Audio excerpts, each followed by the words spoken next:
നമസ്കാരം. ACV വാർത്തകളിലേക്ക് സ്വാഗതം. പ്രധാന വാർത്തകൾ. അടിയന്തരാവസ്ഥ പ്രഖ്യാപനത്തിന്റെ വാർഷികം ഇന്ന്. അടിയന്തരാവസ്ഥക്കാലത്തെ കൊടുങ്ങല്ലൂരിലെ രാഷ്ട്രീയ തടവുകാർ ഒത്തുചേർന്ന് മായാത്ത മുറിവുകളുടെ ഓർമ്മ പുതുക്കി. കൊടുങ്ങല്ലൂർ ബ്ലോക്ക് പഞ്ചായത്ത് നിർത്തലാക്കുന്നതിനെതിരെ നാളെ താലൂക്ക് ഓഫീസിലേക്ക് ബഹുജന മാർച്ച് നടക്കുമെന്ന് സമരസമിതി.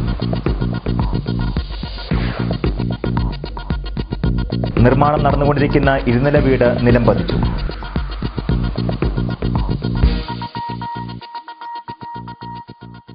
ഇന്നത്തെ വാർത്തയുടെ വിശദാംശങ്ങളിലേക്ക്. അടിയന്തരാവസ്ഥക്കാലത്ത് ജയിലിലടയ്ക്കപ്പെടുകയും അതിക്രൂരമായ പീഡനങ്ങൾക്കിരയാവുകയും ചെയ്ത കൊടുങ്ങല്ലൂർക്കാരായ രാഷ്ട്രീയ തടവുകാർ ഒത്തുചേർന്ന് അടിയന്തരാവസ്ഥയുടെ ഓർമ്മ പുതുക്കി. അടിയന്തരാവസ്ഥയുമായി ബന്ധപ്പെട്ട് രാഷ്ട്രീയ തടവുകാരാക്കപ്പെട്ട വിപ്ലവകാരികളും ഇവരെ ആദരവോടെ നോക്കിക്കാണുന്ന പുതിയ തലമുറയിൽപ്പെട്ടവരും ഒത്തുചേർന്ന് ജയിൽ പക്ഷികളുടെ സായാഹ്നം എന്ന പേരിലാണ് അടിയന്തരാവസ്ഥയുടെ ഓർമ്മ പുതുക്കൽ നടന്നത്.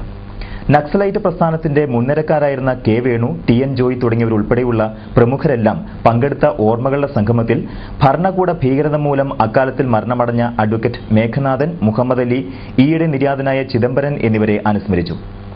അടിയന്തരാവസ്ഥയ്ക്ക് കേരളത്തിൽ ഏറ്റവും കൂടുതൽ രാഷ്ട്രീയ തടവുകാരുണ്ടായ പ്രദേശമായിരുന്നു കൊടുങ്ങല്ലൂർ.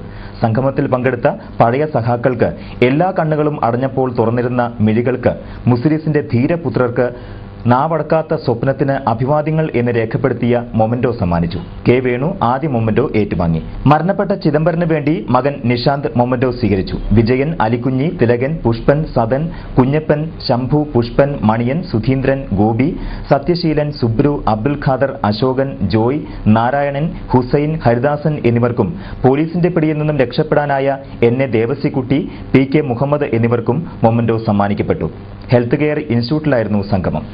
അടിയന്തരാവസ്ഥയ്ക്കെതിരെ സമരം ചെയ്ത് ജയിൽ ശിക്ഷയടക്കമുള്ള പീഡനങ്ങൾ ഏറ്റുവാങ്ങിയവരെ പഞ്ചാബ്, ഉത്തർപ്രദേശ്, മധ്യപ്രദേശ് അടക്കമുള്ള സംസ്ഥാന സർക്കാരുകൾ രാഷ്ട്രീയ തടവുകാരായി അംഗീകരിച്ച് പെൻഷൻ അടക്കമുള്ള ആനുകൂല്യങ്ങൾ നൽകിയതുപോലെ അടിയന്തരാവസ്ഥയ്ക്കെതിരെ പോരാടിയവരെ അംഗീകരിക്കാൻ LDF സർക്കാരും തയ്യാറാകണമെന്ന് TN ജോയ് പറഞ്ഞു. ഇന്ന് ഇന്ത്യയിലെ സാഹചര്യത്തിൽ സാഹസികർ, കടുകന്മാരോ വലതുപക്ഷ അവസാനോ ആളുകൾ കൂടിക്കൂടാകണമെന്നില്ല. അതാണ് തെറ്റാണ് ശരിയാണെന്നുള്ള ജഡ്ജിമെന്റിനെല്ലാം വരുന്നത്. ഈ ക്യൂബൻ അനുഭവം ഉണ്ടല്ലോ, ഫെഡറൽ കാസ്റ്റോടെ ഗ്രാമീണ ഇതെന്നും ആവേശം കൊടുക്കാറുണ്ട്. ഒരിക്കലും നമ്മുടെ ഭരണകൂടം പിടിച്ചെടുക്കാൻ നമ്മുടെ പണിയെന്ന് പറഞ്ഞു കഴിഞ്ഞാൽ എപ്പോ വേണമെങ്കിലും പിടിച്ചെടുക്കാനുള്ള ഐഡിയലിസ്റ്റ് സ്കോപ്പ് ഉണ്ട്.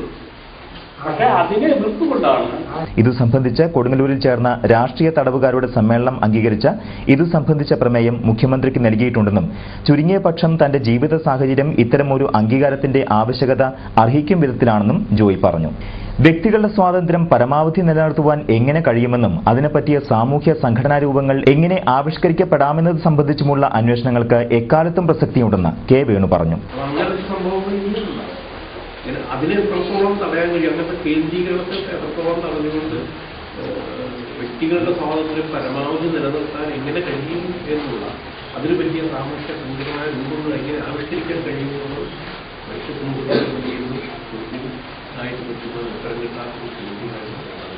അത്തരം വളരെ വിശാലമായ ഒരു അന്വേഷണത്തിന്റെ അടിയന്തരാവസ്ഥക്കാലത്ത് രാഷ്ട്രീയ തടവുകാരായ കൊടുങ്ങല്ലൂരിലെ പഴയകാല വിപ്ലവകാരികളുടെ സംഗമത്തിൽ സംസാരിക്കുകയായിരുന്നു വേണു. വ്യക്തികൾ നിസ്സഹായരാവുകയും കൂട്ടായ്മ ഒരു ഭീകരശക്തിയാവുകയും ചെയ്യുന്നത് മനുഷ്യ സമൂഹത്തിന്റെ സാമൂഹ്യ ചലന പ്രക്രിയയിലെ പ്രധാന ഘടകമാണ്. വലിയൊരു വിഭാഗം ജനങ്ങളുടെ സാമൂഹിക സത്തയെ മുഴുവൻ തന്നെ ക്രോഡീകരിക്കാൻ ഒരു വ്യക്തിക്കോ ഒരു സംഘടനയ്ക്കോ കഴിയുന്ന സന്ദർഭങ്ങൾ ഉണ്ടാകുമ്പോഴാണ് അത്തരം വ്യക്തികൾ സമൂഹത്തിലെ ബിംബങ്ങളായി മാറുന്നത്. മുഴുവൻ സമൂഹത്തിന്റെയും അധികാരം മുഴുവൻ വ്യക്തികേന്ദ്രീകൃതമാകുന്നത് ഇനിയും ആവർത്തിക്കില്ലെന്ന് പറയാനാകില്ലെന്നും വേണു തുടർന്ന് പറഞ്ഞു.